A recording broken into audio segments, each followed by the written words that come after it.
Once I come out and I see you, I'm like, oh, hey, yeah, how's it going? Otherwise, I don't know. So anyways, we are here in Clovis, California, and we just finished installing a brand new shutoff valve.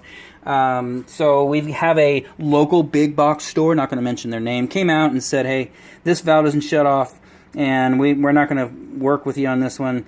You can't shut the house off, and we'll work on it, so you need to replace it. So we did. We came out here. We like to use the quarter-turn shutoff valves. The reason why, it's got a stainless steel ball in there instead of these old guys got the either a plastic or a metal stem that goes in, a packing net and all that. It gets corroded because our water is so hard. It's got so much calcium, magnesium in there. It just scales over and they fail to function correctly. Typically they won't shut off all the way or they start leaking. So anyways, that's gone.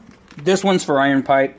That one in there is for copper. So it's got a nut on there and a compression. The ferrule's still on the inside. We just reused the back nut. It's tightened down. We've checked it. Water's back onto the home.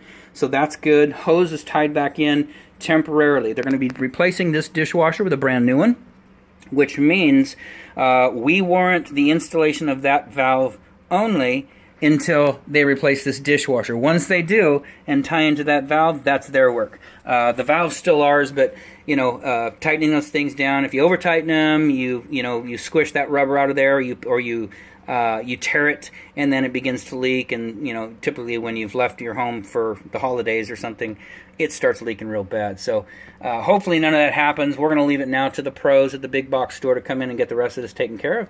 Outside of that, this installation is done.